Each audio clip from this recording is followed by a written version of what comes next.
시청자 여러분 안녕하십니까? 안녕하십니까? 예, 임원수 변호사님의 정상회담 코너입니다. 임 변호사님 안녕하십니까? 안녕하십니까? 네. 예. 자, 오늘 첫 주제가 페미니즘인데요. 네네. 최근에 이제 이준석이 이 안티 페미니즘을 네네. 자극을 했죠. 네네. 그러니까 자기가 생각할 때는 보수의 20, 30대 남성, 네. 그러니까 여혐, 남혐 네. 이런 구도를 최대한으로 이제 활용하겠다. 네. 그런 부분을 가지고 지금 이걸 걸고 놓은 거 아니겠습니까? 네네네. 어차피 뭐 20, 30대 여성들은 자기 쪽에 표가 별로 없다. 네네.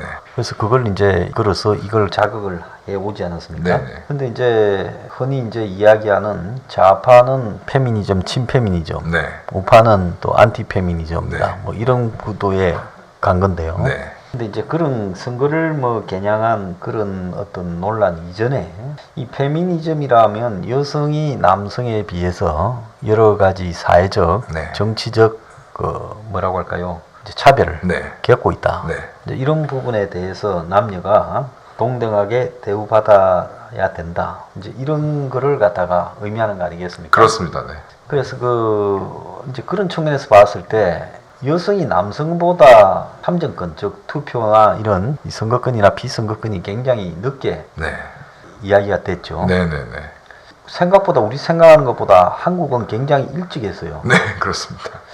그래서 한국이 그렇게 페미니즘에 옛날부터 열려있던 나라였는가? 네네. 자, 이렇게 이제 볼 수도 있는데 네. 제가 몇 년 전에 스프레저튼가 하는 영화를 봤습니다. 네. 스프레저튼. 네. 그러니까 그 영국의 그 여자들의 투표권 네네. 쟁취를 위해서 하청 여자들과 또 지식인 여자들이 어떻게 싸워가는가 네. 하는 과정을 다룬 영화였어요. 네네. 결국 나중에 보면 참정권 부분을 주장하기 위해 달리는 말에 뛰어들어 죽는 네네. 뭐 그런 이야기까지도 이렇게 있었죠. 네네. 자, 그런데 좀 이야기 좀 해봐 주시죠. 네네. 그래서 뭐 페미니즘의 기원에 대해서는 뭐 이렇게 저렇게 얘기가 뭐 많을 수 있는데 이제 확실하게 좀 제 생각에는 뭐 특히 이거 유럽 서구 사회에서 선거권 관련해서는 이건 좀 확실히 좀 문제가 굉장히 많았다.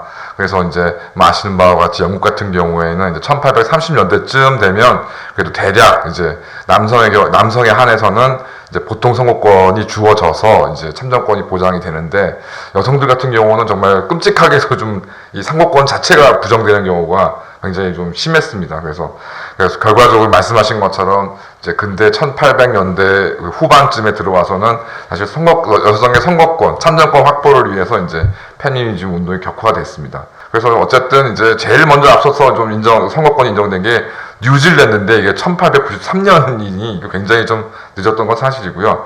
뒤를 이어서 오스트레일리아가 1902년, 핀란드가 1906년, 그리고 노르웨이가 1913년, 덴마크가 1915년 이후에 이제 캐나다, 공산화된 소련, 공산주의에 또 영향을 굉장히 컸던 독일, 폴란드였고 영국에서 이제 드디어 선생님 말씀하신 것처럼 1901차 대전이 끝난 이제 1918년에 그것도 이제 30세 이상의 여성에 대해서만 이제 선거권이 인정이 되다가 결국 1928년에 이르러서는 남성과 같이 만 21세 이상의 여성들한테 선거권이 이제 드디어 부여가 되고 네덜란드도 1919년, 미국이 1920년, 터키 같은 경우가 1926년이고 이제 뭐 선생님께서 말씀하신 바 우리나라 같은 경우에는 이제 가보개혁 등의 이제 뭐 과부의 재가를 허용한다던가 이런 내용이 이제 들어가 있어서 일부 이제 여성 차별에 대한 내용이 좀 시도가 됐었고 그러니까 궁극적으로는 1945년 해방이 되고 1948년 재헌헌법이 이제 만들어지면서 거기에 아주 명문으로 여성에도 이제 선거권과 피선거권이 다 이제 보장되는 그런 체제가 일찍이 확립이 됐습니다.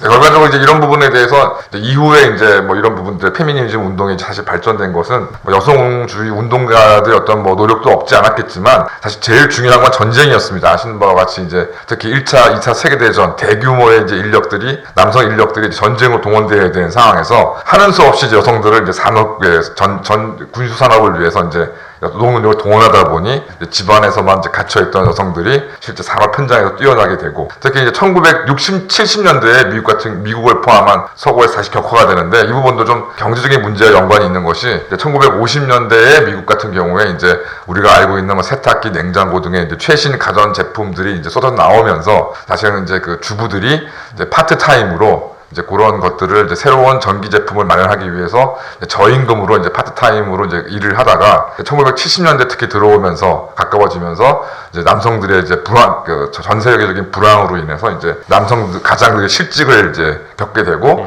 이제 이거와 연관해서 여성들이 이제 가정 경제를 책임지다 보니까 이제 저임금 등에 대한 이제 문제를 제기하면서 이제 그 여성 다시 한번 페미니즘 이제 광풍이 이제 불다가 지금 현재까지 이어오고 있는 상황입니다. 자, 한국에서는 지금 페미니즘이라는 게 사실은 그 영국의 페미니즘이라는 부분은 이제 참정권 정치 과정에서 상하층 여성들이 공히 참가하는 그렇습니다. 그런 운동으로 전개됐는데 한국에서 페미니즘은 뭐 많이 배운 일부 유학을 갔다 온 그런 여성들을 중심으로 좀 중간에 남녀 대립을 이렇게 원천으로 해서 서로 간에 무슨 그 적대적 관계처럼 이렇게 이야기를 하면서 해온 일종의 그 계급적인 운동처럼 비춰진 부분이 좀 그렇습니다. 있어요. 네, 그래서 제가 그건 참 못마땅하다 생각했는데 80년대에 이제 운동권 내부에 여성 운동을 갖다가 이제 전담해 오던 여자들이 여성 민우회, 한국 뭐 여성 그 단체 회원연합회 여단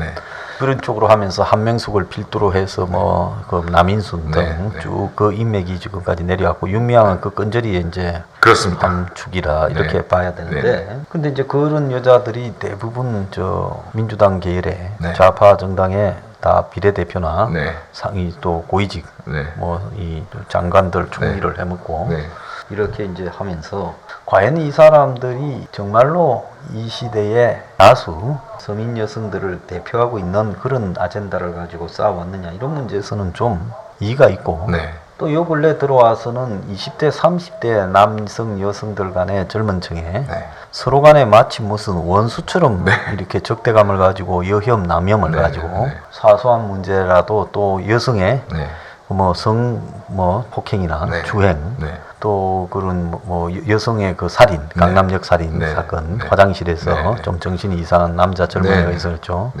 그리고는 뭐 그런 부분들을 굉장히 세게 몰아갖고 또 해화역 뭐 시위 같은 게 있었지 않습니까? 근데 나는 의외로 이해가 안 가는 게 그런 운동을 주도했던 여자들이 대부분 정권과 좌파 운동과 관계가 있으면서 거기에 주어지는 여러 가지 혜택, 뭐 단체 지원이나 또 거기에서 뭐 이 각종 정부위원회에 참여, 또 공천, 무슨 뭐 또 상층에 그 뭐 이 공직에 진출 요런 쪽을 염두에 두는 그런 모양새를 많이 보이는 것 같고 진짜 버닝썬처럼 순수한 여성이 마약 등으로 인해 가지고 폭행을 당하고 또 그 사진이 노출되는 부분에는 그런 쪽에 앞장섰던 사람들은 코빼기도 안 보이고 그냥 자기들끼리 자발적으로 한번 시위를 소규모로 하는 정도로 끝나버리더라고요.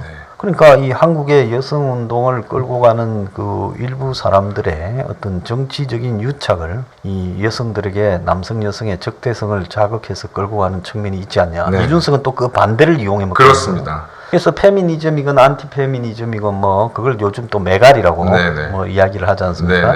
그런 거든 어쨌든 이 정치적 어떤 의도를 가지고 자극해가는 측면이 너무 많아졌다.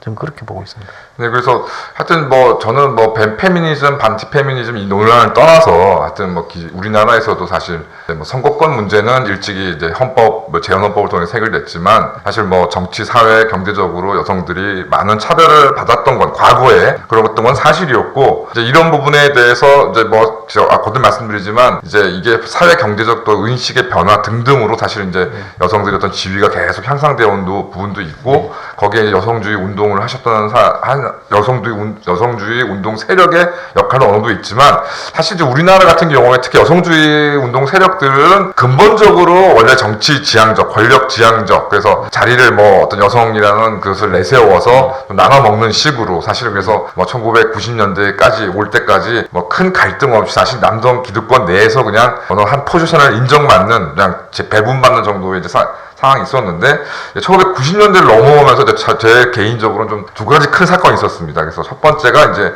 앞서도 말씀드린 적이 있지만 군 가산점 위헌 사건. 그래서 군대에서의 병역 의무에 대해서 이제 보상 제도로서 군 가산점 제도가 운영되어 왔는데 이것이 헌법재판소에서 위헌 판결이 나옴에 따라서 굉장히 좀 남성들에게 좀 여러 가지 복합적인 좀 그런 충격을 건너주었고, 이제 문제는 이게 지금까지도 이게 사실은 군 그 병역의 의무에 따른 사실 제대로 된 보상 제도가 지금도 사실 이루어지지 못하고 있습니다. 그래서 이 부분에 대한 어떤 좀 남성들 이제 군을 간다기에 굉장히 좀 불만이 아직 쌓여 있는 상황이고, 그다음에 두 번째가 이제 사실은 우조교 서울대 우조교 성희롱 사건으로 좀 기억이 되는데, 물론 80년대에도 뭐 성고문 사건이 있지, 뭐 성고문 사건도 있어가지고 큰 논란이 있었지만은 뭐 그런 경우는 약간 이제 독재, 뭐 반독재 이런 전선에서의 어떤 그 부분에 이제 불과했다면, 서울대 우조교 성희롱 사건 같은 경우는 성희롱, 성추행 문제에 대해서 큰 인식이 없던 우리나라에 굉장히 좀 문제를 이제 파급하게 되었고, 이것이 좀 간단하게 그냥 뭐 무시되거나 할 문제는 아니다라는 인식을 이제 주었는데, 이것이 현재 이제 미투 이제 어떤 광풍과 또 연결되면서 여러 가지 문제를 낳고 있기는 합니다. 이 과정에서 이제 좀 문제에, 그래서 저희가 서민 퍼퓰리즘에서도 지금 그 정부 기구 중에 가장 압도적, 가장 앞세워서 폐지를 주장하는 것이 여성가족부인데, 그래서 이제 그 김대중 대통령이 이제 집권한 이후인 2001년 1월 29일 이제 여성부가 이제 신설이 됩니다. 그래서 당시에 뭐 자료를 좀 보니까 보건복지부로부터 가정폭력, 성폭력 피해자의 보호, 성매매 등의 방지 업무 및, 여기서 이제 벌써 출범부터 이제 일본군 위안부에 대한 생활안정지원 사무를 이관받고, 노동부에서는 일하는 여성의 집 사무를 이관받아 수행하게 되고, 2005년 6월 23일, 그러니까 6월 23일 이제 노무현 정부 시절에는 정부조직법을 개정해서 통합적 가족정책을 수립하고 각 부처의 가족정책을 조정 지원하는 기능을 수행한다는 명분으로 여성가족부로 이제 개편되면서, 결과적으로 이제 여성가족부가 이제 출범하게 되는데, 결과적으로는 지금 뭐 이러저러한 뭐 여성 정책이든 가족 정책이든 여성가족부가 이제 출범부터 지금까지 사실은 이런 이제 권력 지향적인 일부 여성 단체들의 사실 세금 빨대 역할을 이제 수행하게 됐고, 소장님께서 그 끝에 이제 이 최근 극명하게 드러난 것이 이제 김미양 사건이라고 생각하고요. 특히 이제 문가일 집권 이후에는 이제 이 여성가족부라는 것이 단순히 자체 내 자기 업무를 수행하는 뿐만이 아니라 이제 각 모든 정부 관계되는 정부 부처에 내지는 공공기관 등의 이제 여성 정치에 관해서 사령부 역할을 수행해서 이른바 그래서 성인지 관련 예산이 뭐 34조다 35조다 하는 논란을 지금 일으키고 있어서 정말 좀 큰 문제를 좀 일으켰습니다. 그다음에 이제 문재인의 페미니스트 정책에 대해서도 이제 여러 가지 각종 좀 다양한 정책들을 이제 특히 20, 30세 젊은 남성들을 좀 자극하게 되는데, 2018년 12월경에 이제 민간 기업에 여성 고위과직 목표제를 도입한다. 그래서 이런 것들을 이제 수행하는 기업에 대해서는 이제 공적 기금을 이제 투자한다. 이런 부분들이 이제 추진되었고, 2019년 1월경에는 민간 이런 것들 여성 고위직 비율을 높이기 위해서 국민연금 연금 투자 풀을 활용할 계획을 구체적으로 여성가족부한테 마련하게 돼서 이런 부분들이 좀 자극하게 되고, 그다음에 제일 좀 이 사람들 남성들한테 이제 그 공분을 일으켰던 것이 이제 아무래도 여러 가지 좋지 않은 취업 시장과 경제 환경 때문에 이제 공무원 이제 임용에 굉장히 많은 사람들이 이제 목을 메고 있는 상황인데, 이런 상황에서 문가리가 2022년까지 여성 경찰의 비율을 현 10% 15%로 확대한다. 그 다음에 이제 그 신체 뭐 검정이라든가 이런 부분에 대해서는 남녀를 이제 차별해서 적용하는 그런 부분들이 나오면서 이제 뭐 동영상으로도 많이 좀 유출되었지만 제대로 이제 어떤 범죄에 대응하지 못하는 여경들의 모습과 함께 이제 굉장히 20, 30대 젊은 남성들을 자극했고, 심지어 창업 지원에서도 여성에게 이례적인 높은 가산점을 부여하는 정책을 실시하고, 결국에 궁극적으로 최근 이제 미투 열풍에 이제 등에 업고서 이제 전국 화장실 몰카를 수백억의 예산을 들여서 설치를 검사한다는 명분으로 이런 뭐 남성들을 완전히 잠재적 범죄자로 대응하는 모습들에서 결국 이제 20, 30대 남성들이 이제 문가리 정부에 이제 반대하게 되는 그런 모습들을 보이게 됩니다. 제가 하나 좀 의의가 없다고 생각한 거는 사회 이사나 뭐 또 안 그러면 이 여성의 임원 부분에서 뭐 여자들을 이 일정하게 네네. 비율로 관리한다 하는 부분에까지 갔을 때 보면 민간 부분에서의 일종의 그 인사 발탁의 자유 이런 부분에 개입하는 거 아닙니까? 이게? 그렇습니다. 네. 여성이 사회적으로 불이익을 받고 있다면 그 남성 여성에 관계없이 경쟁력을 기준으로 하도록 세상을 몰고 가야지, 그걸 갖다가 일정하게 할당제라는 부분을 가지고 가면 그것이 능력 위주의 사회, 어쨌든 우리가 능력이 위주로 뽑는 것이 옳은 건지도 또 이것도 이의 제기를 하는 사람이 있지만 현실적으로는 그 외에 민간 기업이 다른 방식으로 이렇게 인재를 등용하는 부분이 없는 상황에서 능력 위주까지도 지금 문제를 삼고 있는 거 아닙니까? 그렇습니다. 말씀하신 것처럼 능력 위주로 한다는 것 자체가 지금 어폐가 있는 것인데 거기에 또 다른 잣대를 아예 들이듦으로써 이제 사실상 공정한 어떤 경쟁이라던가 어떤 결과에 따른 어떤 그 승복을 이루어서 완전히 무너뜨리고 있는 상황에서 이제 문제가 되었고, 이제 그러면서 이제 사실은 좀 자극적인 이슈가 된 사건들이 좀 벌어지게 됩니다. 그래서 말씀하신 것처럼 뭐 저도 들어서 내용을 본 적은 없는데 메갈리아라는 사이트 같은 경우에는 이제 한국 사람들을 한남충이라는 이제 경배라는 표현을 쓰면서 아예 뭐 남혐 논란을 이제 일으키게 됐고, 이제 문제는 이제 여성가족부를 포함한 기존의 여성 단체 및 여성 기관, 그다음 여성 운동가들이 이거를 적극적으로 배제하는 게 아니라 메갈리아 같은 이런 과격하고 좀 혐오스럽고 정말 질 낮은 주장들에 대해서 동조하는 현상을 좀 보임으로 해서 이제 페미니즘 전체에 대한 이제 반감을 좀 불러일으켰고요. 그런 와중에 이제 홍대에서 이제 남성 누드 모델의 어떤 그 신체, 특히 성기를 포함한 신체 사진이 이제 몰래카메라로 촬영돼서 유포되는 사건이 있었는데, 이 사건에 대해서 경찰이 이제 여성인 이제 가해자를 뭐 검거를 하자, 이제 일부 메갈리아를 포함한 일부 여성들이 그러니까 피해자가 남성이라서 경찰이 뭐 신속하게 검거를 했다. 뭐 남성도 그러는데 왜 여성들은 처벌하냐. 뭐 이런 식의 어떤 억지 주장이 좀 주장하면서 뭐 이 부분에 대해서 좀 극단적인 좀 대립을 일으켰고, 아시는 바와 같이 양혜원 씨가 이제 몰래 카메라를 당했다, 성추행을 당했다 이런 상황에서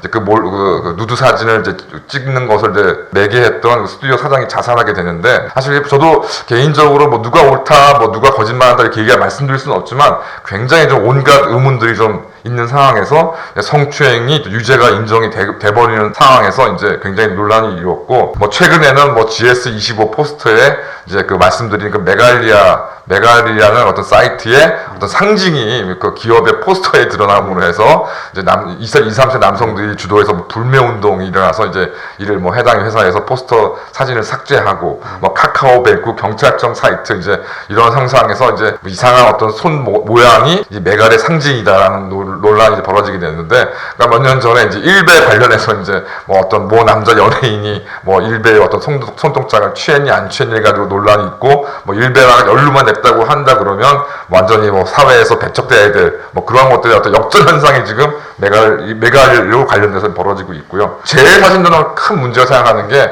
만희정 전 지사 사건도 마찬가지지만 대법원이 특히 하급시법원이 아니라 대법원이 성인지 감수성에 따라서 성범죄를 막 유죄를 인정하고 있습니다. 그래서 결과적으로 특히 성범죄 같은 경우에는 뭐 다 목격자라던가 뭐 이런 재산의 어떤 증거가 없는 상황에서 결국 양 당사자의 진술이 누가 더 이제 말이 앞뒤가 맞느냐, 그래서 이제 그 전후 어떤 사정들을 이제 유추해 볼 수 있는 간접적인 증거들로 이제 유무죄를 판단할 수밖에 없었는데요. 최근 이제 뭐 대학 이제 합동 MTA를 가서 이제 성추행을 당했는데 그 이후에 그런 가해자와 피해자가 단둘이 식사를 하고 뭐 이런 부분들에 대해서 그런 사실이 확인됐음에도 불구하고 대법원이 성인지 감수성이라는 걸 논리를 세워서 피해자의 진술을 그런 이후 사후의 사정으로 뒤집을 수는 없다. 그러고 해가지고서 무죄를 인정한 하급식 판결을 파기하는, 그래서 결국 안희정 지사의 사건에서 보여줬던 대법원의 어떤 태도가 지금 계속 유지되고 있어서 하여튼 저는 직업적으로 좀 이런 부분에 대해서 좀 굉장히 답답하다는 느낌을 좀 많이 받고 있습니다. 지금 성인지 감수성이니 이런 부분들이 일정하게 선별적으로 선택적으로 적용되기 시작하면서 사실은 남용이 되고 있다라는 부분이 굉장히 많아요. 그렇습니다. 그래서 법에 어떻게 성인지 감수성이라는 표현을 갖다가 쓸 수 있느냐. 그게 어떻게 변호사신데요. 성인지 감수성이라는 말이 일반 사람들은 그 말이 무슨 의미인가 이해도 잘 못하는데 좀 설명해 주시겠습니까? 그러니까 성인지상 감수성 같은 경우에는 남녀관계법에 원래 등장하는 개념인데요. 그러니까 어떤 여러 가지 사정에서 이제 불분명할 때는 이제 어떤 약자인 여성의 편에서 해석을 해라. 어떤 그런 부분들을 이제 법이나 정책의 어떤 해석으로 이제 하라는 것인데, 뭐 굉장히 엄밀하게 이루어지는 남녀 간의 이 성관계 그렇습니다. 문제에서 뭐 외국 같으면 뭐 외국도 그런 게 좀 있더만 영화예요. 그렇습니다. 둘이가 이제 관계를 가졌는데 여자가 다음 날 마음이 바뀌어가 그 남성한테 당했다고 고소하니까 그렇습니다. 남성이 구속되는 게 그런 게 미국이나 호주에도 있더라고요. 그렇습니다. 그래서 이제 그런 방식으로 인해 가지고 이제 그 수사나 이런 부분이 사실 둘 관계에서 이루어진 부분은 판단하기가 쉽지가 않지 않습니까? 그렇습니다. 그럴 때 사실은 뭐 이런 양쪽의 이야기를 들어보고 어지간하면 여성의 입장에서 판단한다. 명확하게 뭐 여성이 노라고 말하기 전에 이루어진 일은 그것도 다 옛날에는 그렇게 말하지 않게 이루어지는 그냥 둘이 좋아서 했다고 했는데 이제는 그런 것도 있어도 그냥 남성이 처벌받는 일이 지금 이렇게 늘어나고 있어요. 그래서 그렇게 이제 여성을 위주로 그런 관계들을 해석해 주는 것이 지금 성인지 감수성 아닙니까? 그렇습니다. 그러니까 손석희가 제일 자신을 잘 정리했는데요. 그 손석희가 이제 그 여성과 성범죄 관련해서 그 아주 대표 앵커 멘트를 냈던 게 피해자의 진술이 증거다 이렇게 얘기하지 않았습니까? 딱 그 손석희가 제일 잘 정리한 것처럼 피해자가 피해를 진술한 이상 거기에 따라서 판단을 해야 된다는 것이 그럼 남녀 간에 뭐 많은 관계들이 있잖아요. 그렇습니다. 안희정에 의해서 보듯이 그러면 약자라고 대부분 여성이 약자죠. 그렇죠. 뭐 여성이 강자라서 남성을 갖다가 성추행하는 경우는 극히 드무냐고. 그렇습니다. 대부분 강사인 남성과 여성 사이에 관계가 형성되었을 때 여성이 변심해서 당했다. 권력과 지위에 의해서 거부할 수 없는 상황을 강요받아서 그렇게 됐다고 하면 둘이 좋아서 그렇게 했다라는 수많은 정황들이 있어도 그렇습니다. 결국은 그것은 지위를 이용한 일종의 그 성폭행에 가깝다. 이렇게 해석을 하는 거 아니겠습니까? 그렇습니다. 아니니까 그 지금 한국의 대표적인 뭐 리딩 케이스라고 할 수 있습니다. 그래서 그러니까 문제는 이제 이것이 뭐 사회 정책적인 어떤 이것들을 그러니까 실행하는 수단의 원칙으로는 그것들은 문제가 될 수 있지만 그거는 그렇다고 치더라도 이게 이제 말씀하신 것처럼 엄밀하게 증거 관계를 판단해야 될 형사 소송에서 이제 이런 문제가 발생이기 때문에 지금 굉장히 좀 무리한 사실 저 개인적으로 좀 무리한 그 어떤 수사와 판결이 좀 이루어져 있다고 생각하고 이제 이 부분이 결정적으로 지금 현재 뭐 20, 30대를 포함한 남성들을 굉장히 자극하고 있는 부분이라고 좀 생각하고요. 그러니까 결국 이런 것들이 이제 특히 문가리 집권 이후에 만 4년 넘도록 이제 이게 지금 쌓이면서 궁극적으로 이제 올해 4월 7일 그 보궐선거에서 완전히 정치적으로 폭발했다. 이렇게 저도 뭐 그런 부분은 분명히 있다고 생각합니다. 자, 그 과거에 보면 뭐 직장에서 우리가 흔히 7, 80년대 한국 영화에 보면 이 직장에 남성이 상관일 때 여자를 이제 여성을 부하를 어떤 형태로든지 실은 술자리 밥자리에 데려가서 술을 먹여서 뭐 관계를 가지고 그러면서 지속적으로 요구하는 이런 일들이 흔히 이제 있기도 했고 또 관념적으로 또 그런 것들이 남성의 직위를 이용한 나쁜 행태라고 남아 있지만은 이제는 이런 거를 바라보는 사회의 시각이나 또 여성들의 관점도 많이 달라진 상황에서 이 성인지 감수성이나 이런 부분은 법의 기본적인 원칙 그러니까 이게 증거에 근거한 어떤 유무죄를 다투는 부분 이런 부분에 굉장히 뛰어넘는 일이 돼버리지 않습니까? 그렇습니다. 그러니까 근본적으로 저는 법치를 위협하는 부분이 될 수 있다고 봐요. 성인지 감수성이란 부분은. 그래서 저는 개인적으로 이제 제가 좀 신봉하는 원칙 중에 하나가 이제 칼 포퍼가 얘기하는 그 실증주의라는 것들이 이제 뭐냐면은 모든 어떤 과학적인 과학적인 어떤 논의는 가설과 검증으로 이루어진다. 그래서 어떠한 모든 그 전제에 대해서도 이제 검증이 가능해야 된다. 그 검증을 허용해야 된다는 것이 이제 포퍼의 생각이었는데요. 마찬가지로 이제 그 법적인 소송에서도 뭐 민사뿐만 아니라 형사소송뿐만 아니라 민사소송에서도 그렇게 돼야 되는 것인데 피해자가 어떠한 내용의 진술은 뭐 그 다를 받아들일 수 있는데 문제는 거기서 그 진술이나 그런 부분들을 합리적으로 탄핵할 수 있어야 되는 기회가 보장돼야 되는 것인데 지금 대법원이 앞세우고 있는 성인지 감수성이라는 그런 논리에 따르면 피해자의 진술은 탄핵될 수가 없습니다. 그래서 그러한 부분들에 대해서 지금 굉장히 좀 법 원칙을 진짜 위배하고 법치주의의 위기를 가지고 있다고 생각이 들고 그래서 결과적으로 지금 현재 이준석으로 대표되고 있는 이른바 안페미니즘과 안티페미니즘의 지금 어떤 격화된 대립의 어떤 현상이라는 것은 결과적으로 기존의 어떤 시스템이나 특히 기득권, 그다음에 기성 세대들이 이러한 부분에 대해서 결과적으로 여성 차별과 어떤 이런 극복하는 것들에 대해서 결국 원칙과 합리성 이런 것들에 대해서 뒷받침해줬어야 되는데 뭐 그런 것들을 결국 뭐 좀 시끄러우니까 그냥 뭐 다른 문제 마찬가지로 좀 시끄럽고 하면 불편하니까 그걸 이제 그냥 입막음해주고 그냥 거기에 따라가게 되고 무원칙하게 어느 경우에는 그래서 결과적으로 이명박근혜 정권에서도 여성가족부가 기존 뭐 김대중 노무현 정부 했던 그 일들을 계속적으로 수행하고 뭐 여성단체들과의 어떤 연계되고 윤미향은 그때도 예산 지원을 받고 뭐 이런 것들과 결합 또 마찬가지로 그냥 뭐 시끄러운 게 싫으니까 그냥 대충 그냥 입막음하는 뭐 그런 것들이 계속 누적되어 온 결과 오늘날 좀 이렇게 좀 바람직하지 않은 형태의 극한 대립으로 좀 가고 있는 게 아닌가 생각이 좀 듭니다. 그건 저는 운동권 출신 이해관계를 목적으로 하는 소수 여성들의 과다 대표성이 작용하고 있는 부분이 더 문제라고 생각합니다. 맞는 말씀이시라고 생각합니다. 오늘 여성들 문제에서 핵심적인 부분을 보자면 그 여성들의 부분에 대해서 이 한국의 지금 이 육아나 보육 제도가 옳은 것인가? 네. 사실은 공공으로 가서 네. 저 부분을 갖다가 무슨 돈을 얼마 지원해 주지만은 유치원비나 애들 키우는 거 잘 아실 거 아닙니까? 그렇습니다. 더 올라버려가. 네. 그거 지원해 주는 만큼 더 새로 올라버리지 않습니까? 네, 그렇습니다. 그래서 국가가 공공보육원을 질 좋은 거를 유지할 수 있도록 가야 된다. 네. 그리고 그 보육하는 시간이 정해진 게 아니라 어떻게 보면 사정이 있는 사람도 있을 수 있으니까. 네. 또 가장 어려운 거는 요즘에 뭐 1인 가구 가정이나 또 싱글맘 가정도 많은데 그 싱글맘들이 빈곤층에 빠져 있는 싱글맘들이 굉장히 많잖아요. 그렇습니다. 그럼 그 싱글맘들에 대해서 어떻게 해야 될 거냐? 네. 그 사람들이 일을 하면서 애를 돌볼 수 있도록 네. 어떻게 해줄 거냐? 또 싱글맘들에게 보육비를 안 주는 또 파렴치한 남성들도 있지 않습니까? 그렇습니다. 그럼 그 사람들이 보육비를 안 줄 때 어떻게 그런 부분들을 제대로 법적으로 처리해서 정리할 거냐? 네. 또 뭐 여성들에 대해서 스토킹이라든지 지속적으로 그렇게 달라들면서 생명까지 위협하거나 협박하는 거나 네. 이런 부분에 대해서는 어떻게 명확하게 사회적으로 처벌해서 끝을 낼 수 있느냐? 네.